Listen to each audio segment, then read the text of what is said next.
Hello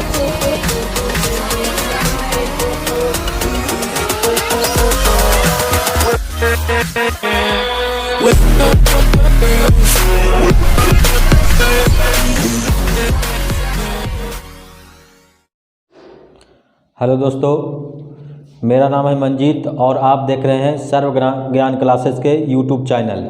तो आज हम लोग 10वीं बिहार बोर्ड के 10वीं बोर्ड के में मैथ के चैप्टर में दूसरा चैप्टर बहुपद को स्टार्ट करेंगे। इसके अंतर्गत हम बहुपद के बारे में बताएंगे, बहुपद कितने प्रकार के होते हैं बताएंगे, बहुपद में कौन कौन से टर्म यूज होते हैं जिसके सहायता से हम क्वेश्चन को सॉल्व करते हैं वो सब बताएंगे।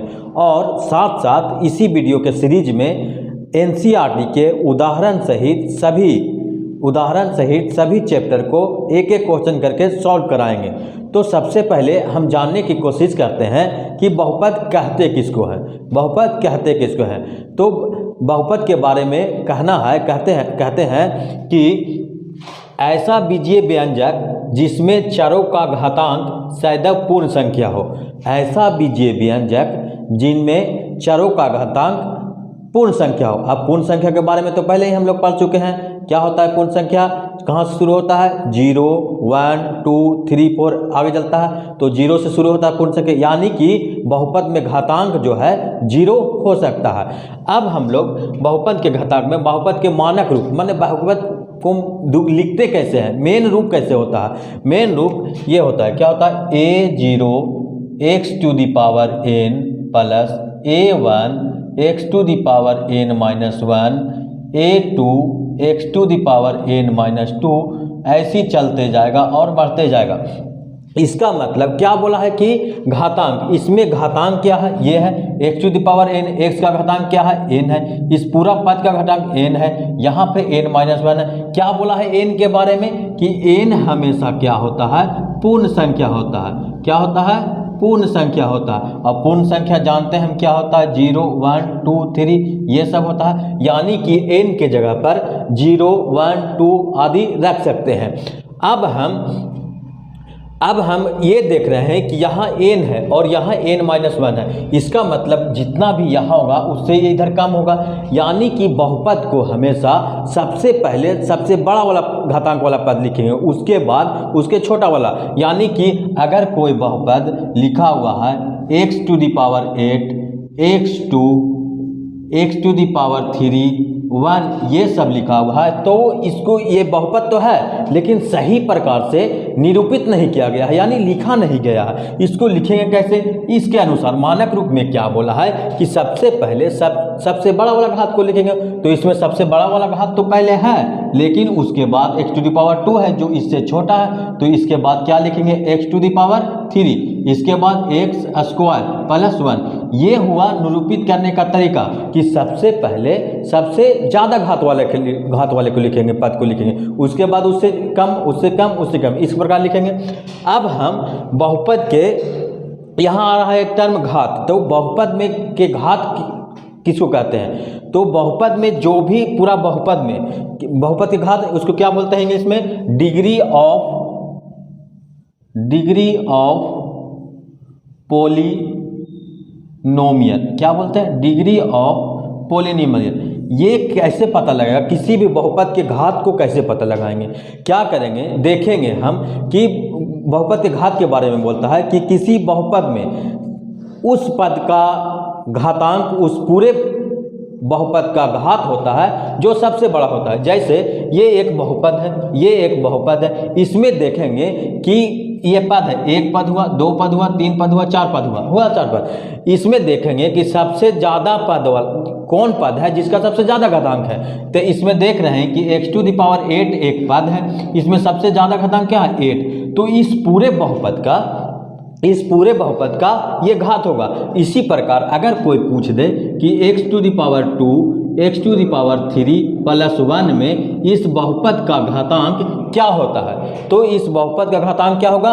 घात क्या होगा? 8। इसमें अगर पूछे, ये क्वेश्चन पूछता है कि बहुपद दे देगा, उसमें पूछेगा इस बहुपद का घात कितना है, तो हम देख लेंगे कि इसमें सबसे ज़्यादा घात कितना यूज हुआ, इस्तेमाल हुआ है, तो ये हो जाएगा, कितना हो जाएगा 3। तो इस प्रकार से हम किसी बहुपद का घात निकाल सकते हैं। कैसे निकाल सकते हैं? बहुपद को देखेंगे, उसमें देखेंगे कि बहुपद में सबसे ज़्यादा घात क्या यूज हुआ, उसी को हम लिख देंगे। तो इसमें ज़्यादा घात 3 हो जाए तो 3 लिख देंगे। इसके बाद एक चीज़ और हम देख रहे हैं कि बोला है कि इसे px, qx, py, qy आदि से सूचित किया जाता है। तो किसी भी बहुपद को हम p ऑफ x, इसका मतलब क्या हुआ, p से हुआ पोलिनोमियल। पोलिनोमियल बहुपद में इंग्लिश को पोलिनोमियल बोलते हैं। और x का मतलब है कि बहुपद जो है x चर में घात है, ये सब चर हुआ, x चर में घात। तो इसी प्रकार अगर x क्यूब x स्क्वायर 1 लिखें, इसका मतलब है जो भी बहुपद लिख रहे हैं, जो भी बहुपद लिख रहे हैं उसमें चर क्या यूज हुआ है, x यूज हुआ है, तो बहुपद निरूपित करने का। इसी प्रकार हम दिए है p ऑफ y, इसका मतलब क्या हुआ कि जो बहुपद में चर यूज हुआ है वो क्या हुआ है, y। तो इसमें बहुपद कैसे लिख सकते हैं, y स्क्वायर y प्लस 1, इस प्रकार से बहुपद लिख सकते हैं। तो ये हो गया। इसके बाद वर्गीकरण आता है, बहुपद का वर्गीकरण। वर्गीकरण हम 2 आधार पर करते हैं। कौन कौन से? एक तो करते हैं कि पद क्या, तो वर्गीकरण, उदाहरण से पहले हम एक और वर्गीकरण पढ़ेंगे बहुपद का। अभी तो हम पढ़े पद के आधार पर कि कोई बहुपद में कितना पद यूज किया गया है। अगर एक पद यूज किया गया, इस्तेमाल किया गया है, तो एक पदी बहुपद हुआ। अगर 2 पद यूज हुआ है तो द्विपदी बहुपद हुआ, और अगर 3 पद हुआ तो त्रिपदी बहुपद हुआ। अब हम घात के आधार पर वर्गीकरण करेंगे, और घात हम लोग निकालना सीख गए हैं कि किसी बहुपद में सबसे ज़्यादा घात जितना यूज होगा, इस्तेमाल होगा, उसी को उस बहुपद का घात बोलते हैं। इसी तो घात के आधार पर कैसे करेंगे? तो पहला जो घात के आधार पर वर्गीकरण है वो है, उसको बोलते हैं रैखिक बहुपद। क्या बोलते हैं? रैखिक बहुपद। इंग्लिश में बोलते हैं लीनियर पॉलिनोमियल। तो वैसा बहुपद जिसमें अधिकतम घात 1 इस्तेमाल किया गया हो या 1 हो, वैसा बहुपद जिसमें अधिकतम घात 1 हो, वैसा बहुपद को क्या बोलते हैं? रैखिक बहुपद। तो वैसा बहुपद का एग्जाम्पल क्या हो सकता है? एग्जाम्पल क्या हो सकता है? x plus 1। इस बहुपद का घात कितना है? इसमें 1 घात इस्तेमाल किया गया अधिकतम, तो इसको रैखिक बहुपद बोलते हैं। इसी प्रकार y प्लस 1, ये भी 1 घात वाला बहुपद है, यानी रैखिक बहुपद है। और क्या बोल सकते हैं? 2x प्लस 1, ये सब जो है रैखिक बहुपद का उदाहरण है, क्योंकि इसमें अधिकतम घात कितना इस्तेमाल किया गया है? 1। कितना इस्तेमाल किया गया है? 1 इस्तेमाल किया गया। इसी प्रकार जो दूसरा प्रकार आता है वर्गीकरण में घात के आधार पर, उसको बोलते हैं द्विघात बहुपद। इंग्लिश में क्या बोलते हैं? Quadratic polynomial. इसी बहुपद के बारे में हम लोग को 10वां में डिटेल में पढ़ना है। उसका शून्यक निकालने के लिए, शून्यक और गुणांक निकालने के लिए, शून्यक और गुणांक में संबंध स्थापित करने के लिए इसी बहुपद के बारे में डिटेल में पढ़ना है। तो द्विघात बहुपद को क्या बोलते हैं? क्वाड्रेटिक बहुपद। और क्वाड्रेटिक बहुपद किसको बोलते हैं? वैसा बहुपद जिसमें अधिकतम घात 2 इस्तेमाल किया गया है, उसे क्वाड्रेटिक बहुपद बोलते हैं, या द्विघात बहुपद बोलते हैं। ऐसा बहुपद को क्या लिख सकते हैं? x square x plus 1। इस बहुपद में ये एक बहुपद है, इसको p ऑफ x लिख सकते हैं। p ऑफ x मतलब पोलिनोमियल ऑफ x चर में बहुपद है, इसमें अधिकतम घात कितना है? 2 है। तो इस प्रकार के बहुपद को क्या बोलेंगे? द्विघात बहुपद। और लिख सकते हैं हम y में लिख सकते हैं, पोलिनोमियल y में बहुपद लिख सकते हैं, या क्या लिखेंगे? y square y plus 1। और लिख सकते हैं p ऑफ x में एक और लिख देते हैं, क्या लिखेंगे? x square 2x plus 1। ये भी एक बहुपद हुआ कि नहीं? अब बच्चों आगे क्या करेंगे कि अगला जो वर्गीकरण है वो है त्रिघात बहुपद। तो नाम से ही पता चल रहा है, जैसे एक बहुपद का यूज हुआ तो उसको रैखिक बहुपद बोलते हैं, उसी प्रकार अगर द्विघात बहुपद यूज हुआ, अधिकतम घात 2 इस्तेमाल हुआ तो द्विघात बहुपद बोलते हैं। उसी प्रकार 3 घात अगर अधिकतम यूज हुआ तो त्रिघात बहुपद बोलते हैं। इसको इंग्लिश में क्या बोलते हैं? Cubic polynomial. तो इसका एग्जांपल तो हम लोग अब आराम से लिख सकते हैं, क्या होगा? x cube x square x plus 1। और हम क्या देख रहे हैं कि ये सिस्टमेटिक ढंग से लिखा हुआ है। जैसे बहुपद के मानक रूप में हम देखे थे, क्या देखेंगे कि सबसे पहले सबसे बड़ा घात को लिखते हैं, उसके बाद और उससे छोटा घात को, फिर उससे छोटा। उसी प्रकार यहाँ लिखा हुआ, पहले 3 घात, फिर 2 घात, फिर 1 घात, फिर 0 घात, यही लिखते हैं। इसके बाद हम उदाहरण के माध्यम से जो जो चीज़ सीखे हैं उसके बारे में जानते हैं। जैसे एक उदाहरण दिया गया है, पहला उदाहरण क्या है, x cube 2x, x cube plus 2x। तो इसमें हम सबसे पहले क्या जान रहे हैं कि कितना घात यूज हुआ, अधिकतम घात कितना यूज हुआ, 3। तो इसका इस पूरे बहुपद का घात कितना होगा, 3। तो घात की जगह घात लिख देंगे। अब हम क्या सीख रहे हैं, क्या पूछा है कि चरों की संख्या, तो चर x एक चर है, y एक चर है, इसमें तो हम देखते हैं कि बहुपद में कितना चर यूज हुआ, कितना चर यूज हुआ। तो कौन सा चर, एक से तो चर है, तो इसमें चर कितना हुआ, 1 हुआ। कितना चर यूज हुआ है, 1। इसी प्रकार एक और बहुपद है 1 - 2x, तो इसको, इसमें कितना घात यूज हुआ है, अधिकतम 1 है, तो इसको कितना घात लिखेंगे, 1। और चर कितना इस्तेमाल हुआ, 1 हुआ। अगर इस उदाहरण की तरफ अगर हम ध्यान देंगे, इसके तरफ 1/x-2 1, तो हम देख रहे हैं, क्या हम देखे थे कि बहुपद में घातांक जो यूज होता है वो पूर्ण संख्या होता है, लेकिन हम इसमें देख रहे हैं कि इसका घातांक तो 1 है नीचे, लेकिन ऊपर जाएगा तो क्या हो जाएगा, -1, और -1 तो पूर्ण संख्या है नहीं, वो तो पूर्णांक संख्या। इसका मतलब है कि ई बहुपद है ही नहीं, ये क्या है, बहुपद है ही नहीं, तो इसका घातांक भी नहीं निकलेगा। अब इसके बाद अगला जो एग्जाम्पल है क्या है, √x + 5। क्या है, √x + 5। इसमें हम घातांक निकालेंगे तो x का घातांक कितना हो जाएगा, 1/2। 1/2। और क्या 1/2 पूर्ण संख्या है, नहीं है, पूर्ण संख्या नहीं है, तो इसका मतलब ई भी घात बहुपद नहीं होगा। अब अगला एग्जाम्पल में हम देखते हैं कि इसमें घात कितना यूज हुआ है, तो देखो इसमें 1 यूज हुआ, लेकिन ये दोनों एक ही पद है और एक पद में घात जुड़ता है, तो क्या होगा, x³ और y³, ये दोनों मिला के कितना होगा, 6। तो हम लोग इस प्रकार से इन एग्जाम्पल के माध्यम से हम लोग घात निकालना आराम से सीख गए। अब हम जो बहुपद का प्रकार पढ़े हैं उसके बारे में भी इन एग्जाम्पलों के बारे में देख लेते हैं।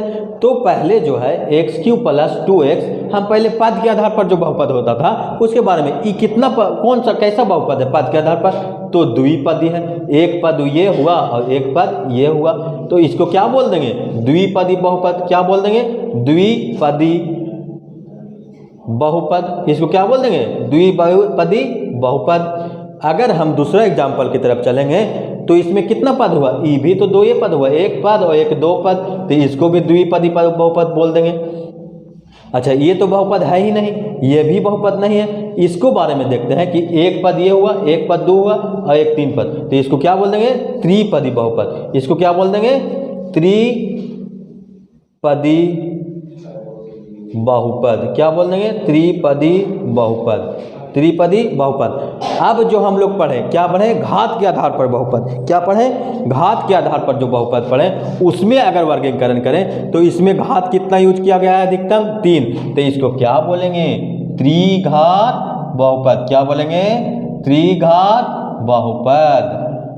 बहुपद। अगला एग्जाम्पल है, इसमें क्या है, कितना अधिकतम घात है, 1 है, निकाल चुके हैं, तो इसको क्या बोलेंगे, रैखिक बहुपद। क्या बोलेंगे, रैखिक बहुपद। ये तो बहुपद है ही नहीं, ये बहुपद है ही नहीं, ये ऐसा हम लोग को अभी अलग अलग चर वाला नहीं हुआ है, अलग अलग चर वाला नहीं पढ़ना है, तो इसके बारे में डिटेल नहीं जानना है, तो ऐसा आएगा ही नहीं, हमारे सिलेबस में है ही नहीं। तो इस बहुपद, इसमें सिर्फ घात निकालना जान गए हैं। अब हम लोग आगे जो 2.1 जो प्रश्नावली है उसमें बहुपद के ज्यामितीय अर्थ के बारे में बताया गया है, उसका ज्यामिति खींचेंगे तो उसको शून्यक कैसे निकालते हैं। तो उससे पहले हम लोग शून्यक और बहुपद के मान के बारे में पढ़ लेते हैं, उसके बाद 2.1 प्रश्नावली में चलेंगे और 2.1 प्रश्नावली के अंतर्गत हम उदाहरण और पूरे NCERT के क्वेश्चन को सॉल्व करेंगे। चलिए आगे हम लोग बहुपद से रिलेटेड कुछ और टर्म है जिसको हम सीखेंगे। जैसे उसमें एक टर्म आता है क्या, कि बहुपद के मान क्या होता है, value of polynomial. Value of polynomial में क्या होता है कि बहुपद में क्या यूज होता है, चर यूज होता है। तो चर के किसी विशेष मान, जैसे एक्स से यूज हुआ, एक्स स्क्वायर एक्स प्लस 1 एक बहुपद है, इसमें चर के विशेष मान कहता है कि चर के विशेष मान रखने पर जो बहुपद का मान प्राप्त होता है, क्या बोलता है, चर के विशेष मान रखने पर जो बहुपद का मान प्राप्त होता है उस मान को बहुपद का मान कहते हैं। इसी को लिखे हैं, क्या लिखे हैं, बहुपद में चरों के विशेष मान रखने पर जो बहुपद का मान प्राप्त होता है उसे बहुपद का मान कहते हैं। जैसे हम एक बहुपद ले लेते हैं, क्या लेते हैं, एक बहुपद है, क्या है, पी एक्स बराबर एक्स स्क्वायर एक्स प्लस 1 एक बहुपद है। अब बहुपद हम जैसी देखेंगे तो हमारे दिमाग में क्या क्या चलना चाहिए कि सबसे पहले कि इसमें अधिकतम घात 2 है, इसका मतलब द्विघात बहुपद है। और क्या जानेंगे कि इसमें 3 पद यूज किया गया है, एक पद, दो पद, 3 पद, इसका मतलब है त्रिपदी बहुपद है, त्रिपदी बहुपद है। तो 2 चीज के बारे में सीख गए। अगर पूछ दिया कोई कि इस बहुपद का घात कितना है, तो हम लोग जानते हैं कि घात कैसे निकालते हैं कि पूरे बहुपद में जो अधिकतम घात इस्तेमाल किया गया है उसी को बहुपद का घात बोलते हैं। तो इस बहुपद में सबसे ज़्यादा घात कितना है, 2 है, तो इस बहुपद का घात कितना हो गया, 2 हो गया। अब हम लोग सीख रहे थे कि बहुपद का मान कैसे निकालना है। तो मान के बारे में हम क्या बताएं कि बहुपद में चर के विशेष मान रखने पर जो बहुपद का मान प्राप्त होगा उस मान को बहुपद का मान बोलेंगे। तो जैसे p ऑफ x एक बहुपद है, इसमें x के जगह पर 2 रखते हैं, x के जगह पर 2 रखते हैं। अब देखते हैं कि इसमें बहुपद का मान कितना आता है। तो जैसे p ऑफ 2 रखें, यहाँ क्या देख रहे हैं कि p के जगह पर p है और x के जगह पर 2 है, इसका मतलब x के जगह पर क्या रख रहे हैं, 2 रख रहे हैं, 2 रख रहे हैं, तो इधर भी 2 रख देंगे। तो 2 के स्क्वायर, इधर 2 प्लस 1, 2 के स्क्वायर कितना हो गया, 4 हो गया, ये 2 हुआ, 1 हुआ, जोड़ देंगे तो कितना हो गया, 6। तो जो 6 आया, जो 6 आया, वो पूरे बहुपद का मान हो गया। तो इसी प्रकार से हम मान निकाल सकते हैं। इसी प्रकार एक और एग्जांपल लेकर देखते हैं। अभी y में देखते हैं, p ऑफ y एक बहुपद है y प्लस 1। जैसी बहुपद देखेंगे तो हम लोग के दिमाग में घूमना चाहिए, क्या घूमना चाहिए कि ये द्विपदी बहुपद है। क्या है, 2 पद यूज हुआ, इसका मतलब द्विपदी बहुपद है। इसका अधिकतम घात 1 है, इसका मतलब रैखिक बहुपद है। और इस बहुपद का घात कितना है, जितना अधिकतम घात यूज हुआ, कितना यूज हुआ, 1 हुआ, तो इसको एक घाती या रैखिक बहुपद बोलेंगे। अब इसका मान निकालते हैं, क्या रखे, मान निकाल रहे हैं कि y के जगह पर हम अगर 1 रखते हैं तो इस बहुपद का मान कितना आता है। तो इधर p के जगह पर p रखे, y के जगह पर 1 रखे, तो इधर भी y की जगह पर 1 रखना पड़ेगा। तो 1 प्लस 1 2 हुआ, तो इस बहुपद का मान कितना हो गया, 2। अगला जो इंपॉर्टेंट पॉइंट है जो बहुपद के अंतर्गत आता है कि शून्यांक निकालना, उसको इंग्लिश में क्या बोलते हैं, zeros of polynomial. Zeros of polynomial में क्या होता है कि जिस मान को बहुपद में रखने पर x के या चर के जिस मान को बहुपद में रखने पर पूरे बहुपद का मान 0 हो जाता है उसको बहुपद का शून्यक कहते हैं। वही को लिखे हैं, क्या लिखे हैं, बहुपद के चर का विशेष मान जिस पर बहुपद का मान 0 हो जाता है शून्यक कहलाता है। यानी कि एक बहुपद दिया रहेगा, उसमें x के जगह पर क्या रखें कि बहुपद का मान 0 हो जाए। उसी प्रकार एक एग्जाम्पल लेके देखते हैं। जैसे एक एग्जाम्पल है, px बराबर हम रख रहे हैं 2x माइनस 4, क्या रख रहे हैं, एक एग्जाम्पल है, क्या है, 2x माइनस 4। फिर से जैसे ही हम एक बहुपद देखेंगे तो हम तुरंत दिमाग में चलाएंगे कि ये एक द्विघात बहुपद है, द्विपदी बहुपद है, क्योंकि 2 पद यूज हुआ।